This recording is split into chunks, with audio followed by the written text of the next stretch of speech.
যে শহরে নিজের একটা ভিত্তি তৈরির জন্য এক টুকরো জমি বা ফ্ল্যাট কিনতে মানুষ এত টাকা লগ্নি করছে, বিনিয়োগ করছে তার গোটা জীবন, সেই শহরে নিজের ভিত কতটা মজবুত। মানুষের সুস্থতার জন্য যেমন প্রয়োজন হয় খাদ্য, বিশুদ্ধ জল, হাওয়া, শহরেরও তেমন প্রয়োজন হয় নির্মাণযোগ্য মাটি, জলাশয়, সবুজ বন, প্রকৃতি।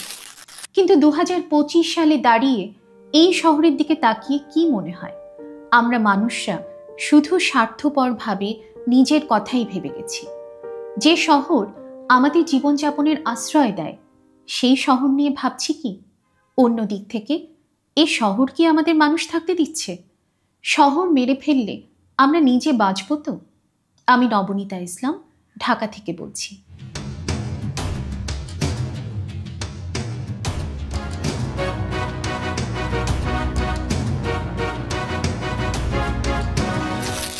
ধরুন 70 দশকে কিংবা স্বাধীনতার প্রথম দশকে যে প্রজন্ম ঢাকায় এসেছিলেন, যে রহিম বা গোলাপি ঢাকায় এসেছিলেন লঞ্চ বা ট্রেন ধরে, যদি ধরে নেই সেই প্রজন্মের তৃতীয় প্রজন্মের মানুষ এখন ঢাকায় থাকছেন, গত 50 বছরে তাদের এবং আমাদের অভিজ্ঞতা কি বলছে? বিগত এতগুলো বছরে ক্রমাগত আমরা জলাশয়, চাষযোগ্য ভূমি ও বন এলাকা উজাড় করে ইট পাথরের শহর বানিয়েছি, যা প্রতিদিন আমাদের নিঃশ্বাসের উপর চাপ তৈরি করছে। যে হারে পরিবেশ সংক্রান্ত সভা, সেমিনার হয়েছে এবং নানা প্রতিশ্রুতি উৎপাদন হয়েছে, সেই হারেই যেন বিপন্ন, ভরাট, দখল, বেদখল হয়েছে জলাশয়, খাল, সবুজ বন। 1995 থেকে 2023 পর্যন্ত আমাদের সবুজ ভূমি কমেছে 13.45% থেকে 7.09% এবং জলাশয় কমেছে 20.58 থেকে 2.91%। এই ব্যর্থতার পেছনের গল্পটা যদি আমরা ক্রিটিক্যালি না বুঝি, তাহলে বারবার ভুল পরিপ্রেক্ষিতে কাজ করে যাব, ভুল সিদ্ধান্ত নিতে থাকব। ওই যে বলছিলাম, নিঃশ্বাসের উপর চেপে বসেছে এই শহর, প্রজন্ম থেকে প্রজন্ম আয়ু কমিয়ে দিচ্ছে এই শহর। কিভাবে?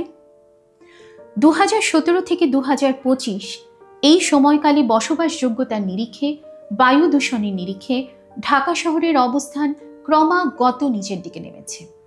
2021 সালে শিকাগো ইউনিভার্সিটির এনার্জি পলিসি ইনস্টিটিউট প্রকাশিত সর্বশেষ এয়ার কোয়ালিটি লাইফ ইন্ডেক্স বলছে, বায়ু দূষণের কারণে সারা দেশে মানুষের গড় আয়ু কমেছে প্রায় 5 বছর 4 মাস। ভাবা যায়, এই শহর আপনার আমার সন্তানদের বয়স কমিয়ে দিচ্ছে, অথচ ভালো বেঁচে থাকবো বলে কোটি লোক আমরা শহরে এসেছি। 2.18 কোটি মানুষের শহর ঢাকা, বা বলা উচিত 2 কোটি স্বপ্নের শহর ঢাকা, যেখানে প্রতিদিন মানুষের ঢল আসে দেশের প্রত্যন্ত অঞ্চল থেকে জীবিকার তাগিদে। এদের মধ্যে একটি বড় অংশ হচ্ছে জলবায়ু শরণার্থী। ক্রমাগত সংগ্রাম করে তারা নিম্নবিত্ত থেকে মধ্যবিত্ত কোটায় ওঠার চেষ্টা চালিয়ে যায়। ঢাকা শহরকে নিজের ও ভবিষ্যৎ প্রজন্মের জন্য একটা বাসস্থান হিসেবে কল্পনা করে স্বপ্নের বুদবুদ তৈরি করে, কিন্তু অধরা স্বপ্নের বাস্তবায়নের প্রক্রিয়ায় ধীরে ধীরে ঢাকা হয়ে উঠছে অবসবাসযোগ্য। এ যেন ঠিক কিউবান সাহিত্যিক ইতালো কালভিনোর অদৃশ্য নগরীতে বর্ণিত ফেদোরা শহর। ফেদোরা একটি ধূসর শহর, যেখানে ধাতব রঙের একটি দালানের প্রতিটি কক্ষে আছে একটি করে ছোট্ট ক্রিস্টাল গ্লোব। প্রতিটি গ্লোব এই শহরকে নিয়ে রচিত নানা অপূর্ণ স্বপ্নের প্রতীকী নিদর্শন। স্বপ্নগুলো যতদিনে তৈরি হয়েছে, ততদিনে শহর পাল্টে গেছে।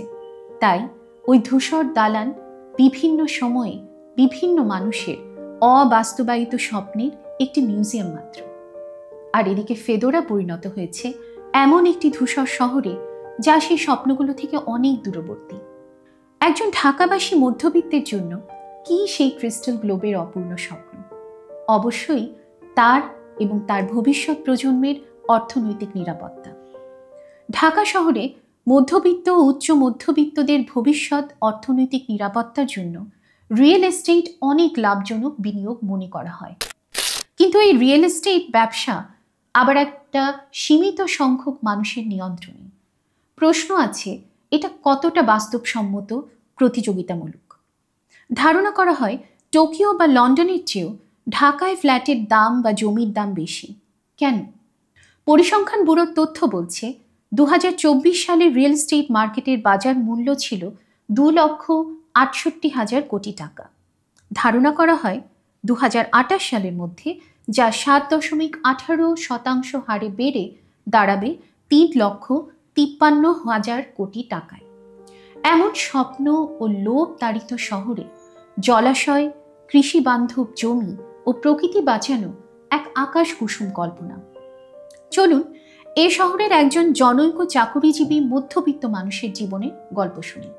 এই ভদ্রলোক আজ থেকে প্রায় 18 বছর আগে রাজুকের একটি জমির বরাদ্দ পান। বিভিন্ন ধাপে কিস্তিতে মোট 10 লাখ টাকায় বিনিময়ে জমিটির মালিকানা পান। 18 বছর পর তারই উত্তরসূরি সেই জমিটি প্রায় 60 গুণ বেশি টাকা মূল্যে বিক্রি করেন। একজন মধ্যবিত্ত বা উচ্চ মধ্যবিত্ত মানুষের জন্য এই পরিমাণ টাকা স্বপ্নের অতীত। কিন্তু এই টাকার পুরোটাই যে কালো টাকা, কারণ জমির বিক্রয় মূল্য কাগজে কলমে মাত্র 18 লাখ টাকা।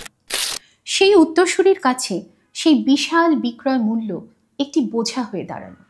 অবশেষে তাকে সেই টাকা আবার জমির বাজারেই বিনিয়োগ করতে হলো। শুরু হলো আরেকটি অলাদ দুষ্টচক্র।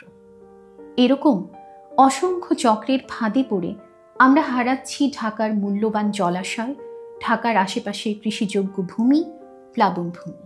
যতদিন পর্যন্ত জমির মার্কেট বা রিয়েল এস্টেট মার্কেট সবচেয়ে লাগামহীন, সিন্ডিকেটেড, লাভজনক বিনিয়োগ ক্ষেত্র হিসেবে থেকে যাবে, ততদিন জলাশয়, প্লাবনভূমি, কৃষিবান্ধব জমি দখল হতে থাকবে।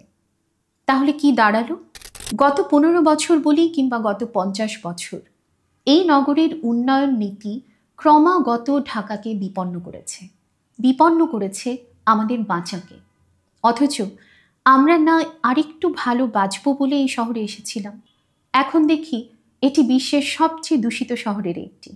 বাতাসের সীসা আমাদের সন্তানদের গড় আয়ু কমিয়ে দিচ্ছে।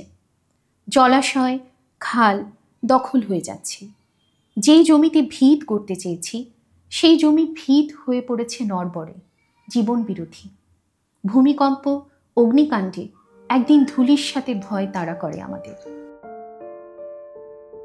জাদুর শহর নিয়ে যদি এখনই না ভাবি, তাহলে এই শহর চলে যাবে জাদুঘরে।